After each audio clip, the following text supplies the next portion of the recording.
जो हमारी है, फिर भी हम में से प्रत्येक का अनंत जीवन से आमना सामना है। कोई मतलब नहीं हम अपने व्यापार में कितने सफल हैं, हम कितने सफल रहे, और हम कितनी बड़ी कलीसिया के सदस्य हैं, और हम कैसे काम करते हैं और कैसे सही कार्य करने का यत्न करते हैं। फिर भी यदि ये सही रीति से नहीं किए गए तो परमेश्वर की ये आराधना व्यर्थ है। यीशु इसी प्रकार श्रेणीबद्ध करता है, जैसे कि मैं यहाँ एक क्षण के लिए रुकता हूँ। उसने कहा, तुम व्यर्थ मेरी उपासना करते हो, मनुष्य की आज्ञाओं को धर्म शिक्षा करके सिखाते हो। अब सोचिए, एक निष्कपट ईमानदारी की आराधना अपने हृदय की निष्कपटता के साथ परमेश्वर के लिए, और फिर भी व्यर्थ। ये केन के साथ आरंभ हुई अदन की वाटिका में, निष्कपट आराधना, परंतु अस्वीकार की गई। बहुत धार्मिक, फिर भी अस्वीकार। पिछले सप्ताह शेयरपोर्ट में, पिछले से पिछले सप्ताह व्यापारी लोगों की सभा में, नाश्ते पर जहां कई सौ लोग इकट्ठा थे, बोलने को 2.5 घंटा लिया।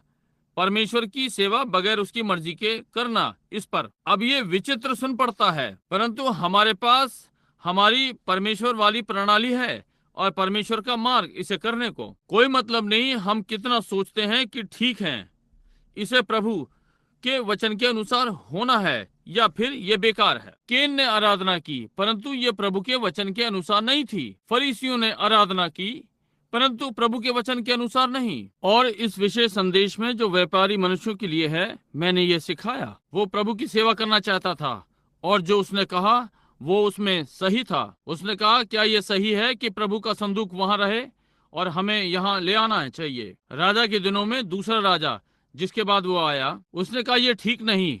उन्होंने संदूक से होते हुए कभी परमेश्वर से सलाह नहीं दी, परंतु हमें ये करना चाहिए। अब ये सही है, उन्हें क्या करना चाहिए? उसने कहा हमें जाकर संदूक लाना चाहिए और हम प्रभु से सलाह ले सकते हैं, और ये ठीक है। ये दूसरे देश में था। कहा हमें उसे यहाँ लाना चाहिए, यहाँ लाकर यहाँ अपने घर में रखना चाहिए और प्रभु की आराधना करें। अब ध्यान दें, इसे करने के लिए वे गलत प्रणाली में गए। उसने शतपतियों, सहस्पतियों से परामर्श किया, उनमें से प्रत्येक से परामर्श किया। इसे परमेश्वर की इच्छा के अनुसार देखा। ऐसा प्रतीत हुआ कि यह प्रभु का वचन था। आपको इसे सही स्थान में रखना चाहिए, या फिर यह प्रभु का वचन नहीं है। समझे? अब ये गहराई में पढ़ना चाहिए और आप एक साधारण विचार पाएंगे कि मैं क्या करना चाह रहा हूँ। मैं नहीं चाहता हूँ कि कलीसिया उन पद चिन्हों पर चले जो आप वहाँ इंग्लैंड में पाते हैं, लंबे बाल और रंगे हुए चेहरे और दूषित। हम वो नहीं चाहते। कोई मतलब नहीं ये कितना धार्मिक प्रतीत होता है, और एल्विस प्रेस्ले कितने धार्मिक गीत गाता है, वो अब भी शैतान है। मैं कोई न्यायी नहीं, परंतु उनके फलों से तुम उन्हें पहचान लोगे। वो पेंतिकोस्तल है, परंतु उसमें तनिक भी अंतर नहीं।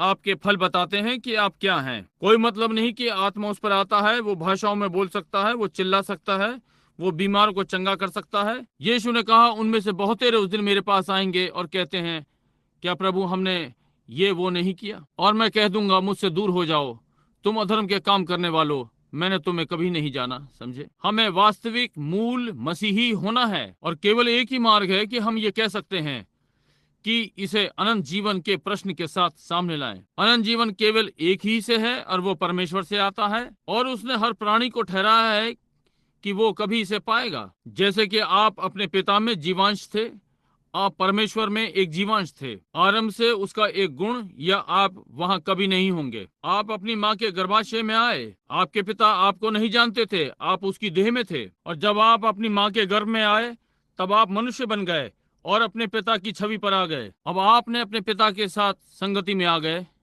और यही बात परमेश्वर के द्वारा। यदि आपके पास अनंत जीवन है, वो जीवन जिसमें आप आए, स्वाभाविक जीवन, भौतिक जीवन जो आपके पिता के द्वारा है, और केवल एक ही मार्ग है कि आप आ सकते हैं और नया जन्म ले सकते हैं।